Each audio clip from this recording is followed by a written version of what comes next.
Oh my God, Ed Sheeran is here, ladies and gentlemen. It's amazing. I am so happy to have him here today. This is so cool. I'm so glad you made the time, Mr. Sheeran. Not a big fan of your music, but yeah. It's a work kid. It's a work boy. This is Boss Antelope, ladies and gentlemen, my friend from the Shadow Cult podcast. Joining me here today, as I've asked him to join me on this latest episode of Metal 40 Plus, where we celebrate metal albums that turned 40 years old this year. I asked Boss to join me and to pick the album, and he really went off the beaten path with Accept's Metal Heart.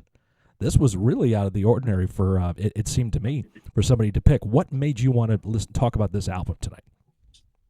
Well, I mean, mainly it's due to the fact that I feel like this band never really gets talked about all too well. Like, when you think of the biggest German metal band or German rock band in history, the Scorpions. I mean, do I really need to say anything else? But, you also have, like, some other big bands more inside, like, the extreme metal side, like Sodom, Creator, Destruction, all that stuff.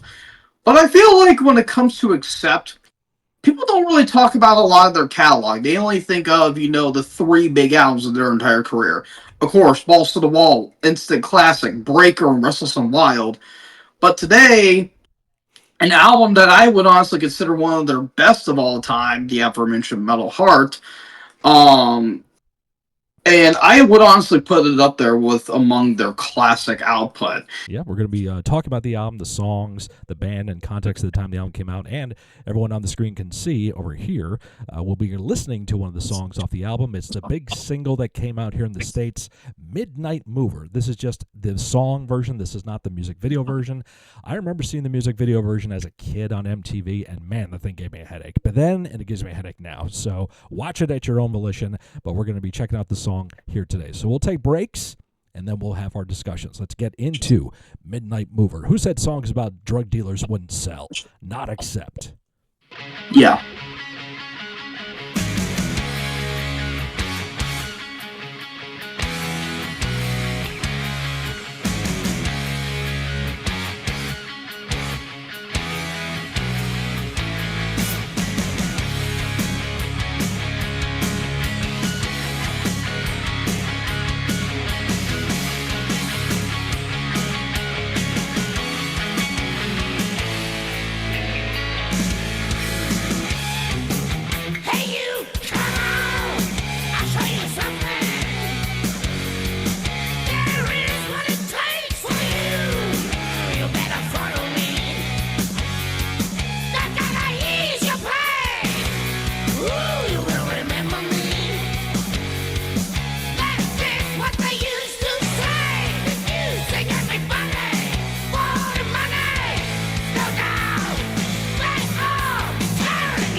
Take a break there. Can you pinch harmonic, bro? Because they can. Loaded with the pinch harmonics. My God, the pinch harmonics. Yep. But it's funny you mentioned, I think before we started recording, the Wasp had released their album, The Last Command. If you listen to the beginning of that song, it sounds like Wasp. It sounds like something they would possibly put out. If you listen, minus the lyrics there, the structure of it, the heavily palm-muted riff right there, even the chord progression over top, sounded a lot like that. So that was very a sign of the times when it came to arranging music. Because this is not thrash. This is not speed metal. This is not anything deemed in the extreme style of metal. This is straight up heavy metal hard rock. And this album just goes to show you that Wolf Hoffman can shred like any other. Like, that dude has leads on top of leads. With their last album, before this, Balls to the Wall, like, they kind of hit the commercial peak. They were trying to up it just a little bit with this album, man. Yeah. And if you can hear by a production standpoint, gets more of a live album vibe. Udo himself just kind of snarling like he always does. And, people are kind of indifferent when it comes to Udo's vocals. I personally love his vocals. I think it really fits the style what they were for what he was doing. But before we get more into that, let's talk a little bit more about this album in the context of the band. This was the 6th studio album from Accept, and it was recorded in the later part of 1984, released February 25th, 1985, produced by Dieter Dierks. Dieter Dierks. Yep. Something I didn't really know about Accept when I started doing a little research was these guys actually started in the 60s. 1968 is when the band initially comes together, and they don't really get serious as Accept until around 76. People tend to forget is that Accept were actually formed by not only Udo, but a little guy you may know by the name of Michael Wagner. Yeah, he was actually the guitarist for Accept, and then he became one of the more famous producers of the 80s and 90s. So, yeah, so there's a long history. Yeah. And this group is very ingrained in the history of metal at this time. So let's get back into the song. Where we get done with this part of it, we'll get into the actual songs in the album and talk about each of those. Yep.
Squeal right at the end of that lead there. Oh, it's beautiful. 10 songs on this album, and yes, pretty much average time of about 4 minutes. You know, there's 3-minute songs, there's 5-minute songs, and so forth. So we start out with the title track, Metal Heart. Good solid opener, I think, for this album. Yeah, there's some nice like neoclassical elements on that song in particular. Like this is where Wolf Hoffman really steps up his game. Peter Baldus does great too, but Wolf is just laying down these riffs that are just ear candy to you. Like they're nice and melodic, and they get you hooked in. It's more hooky than a tackle box, essentially. That's the big factor of this album is the hooks in it. You know, like you were saying, too, they were really going for that commercial, you know, kind of the, what's the word, the crossover appeal, as a buddy of mine would like to say. Yeah, they're really going for the accessibility. Mm-hmm. Then we get this song, Midnight Mover. Excellent, awesome track on the album. Up to the Light is next up. It's not a bad track. It's pretty good. Up to the Limit. Up to the limit. I'm sorry, yes. I can't read with these glasses on. Nah, you're all right. Then we have Wrong is Right. I think this is a killer track. I think this is it's a scorcher so of a track. Freaking good. The beginning there is all, you know, the drums have a nice pump to them. It gets you going. It's a straight up heavy metal. Love it. Then we have Screaming for a Love Bite, and it's all right. I really love the beginning, like with the kind of, you know, like twin guitar part, and then the, you know, that kind of scream where it sounds like a boss of a drop from Udo. And Udo's not really known for hitting the high notes, but when he hits the high notes, he hits them really, really, really good. Yeah. Then we go to then we go to side 2. If you're old like me, you remember just like that. Just like that. We have Too High to Get It Right. I thought this was a Kiss song when I first listened to it. At the beginning, yes, it has that feel to it of that time frame. Again, like we said, like the song sometimes sounds like Wasp. You can hear influences of different bands here, and you can hear this band's influence on other bands throughout the time. Yeah. Not saying it's directly there, but you can hear it if Yeah. you're really listening. Then we have Dogs on Leads. Not a big fan of that track, actually. It's just kind of Was all right. Yeah, it's all right. Then we have Living for Tonight. Solid track. Yeah, I think it's a good one. Yeah, it's a very catchy anthemic, like an anthemic rocker, like "Living for Tonight." You know, that's a good track. And then we round out the album with Bound to Fail. Hello, power metal, anybody? Oh, yes. This is really a song that has to be considered by diehards out there as like a functioning, fundamental power metal song. It's got all the aspects of it. This is before power metal was technically a thing, so it's like, this is when deserves... Halloween was about to break through. Yeah, but their first album, Walls of Jericho, was more speed metal before they went to the power metal side. But yeah, this is a damn near a power metal song. I mean, you listen to the ending of that song, like Wolf is just shredding his balls off. It is ridiculous. Yeah. So let's wrap up the rest of Midnight Mover, and then we'll finish up talking about the band. He's a midnight mover, coming in the night, going with the light. He's a midnight mover, he can't go on in the sunlight. He is a midnight mover, coming in the night, going with the light. He is a midnight mover, he can't go on in the sunlight.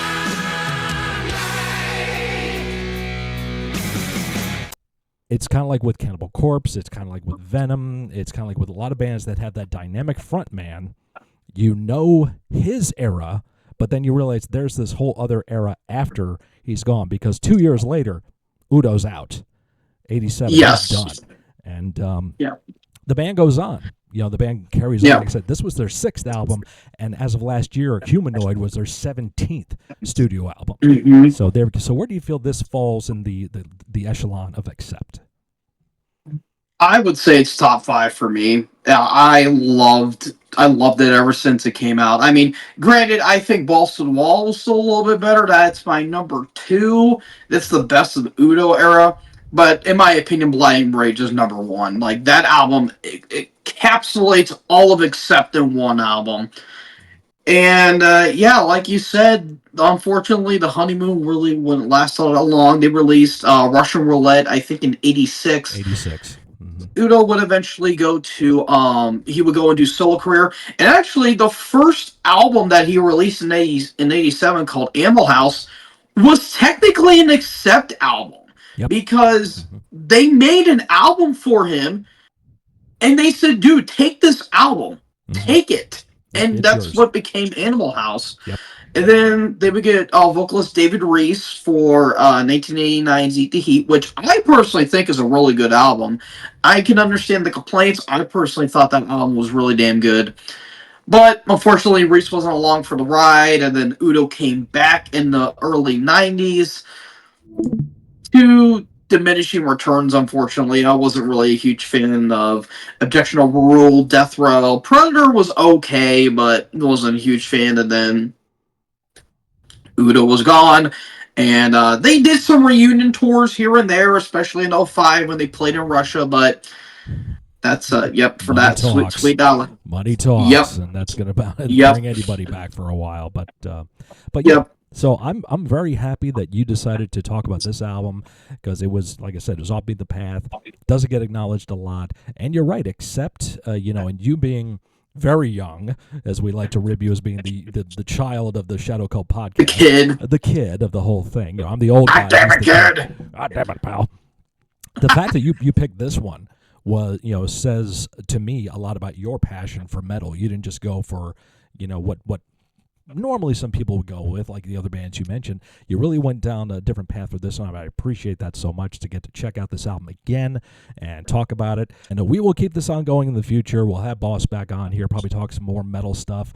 We love talking metal, wrestling, all kinds of fun stuff like that on the Shadow Cult. Whenever we find the time to all to get together and bullshit about stuff, when we're not playing Cards Against Humanity or doing fun stuff like that. But Boss, my friend, I thank you very much for joining me here today. The link to Boss's YouTube YouTube channel will be down in the description of this one, as will information about me, and all kinds of stuff about me is down there too, how to join up with this channel. And please stick around, because you're going to see a list of people that have been supporting me here on YouTube as of late. For Boss and Mr. Scott, keep those horns high. Silver tongue devil, bring the pain. Wicked words, shouting insane. Twisted path, hearts he rends. No salvation, no lands.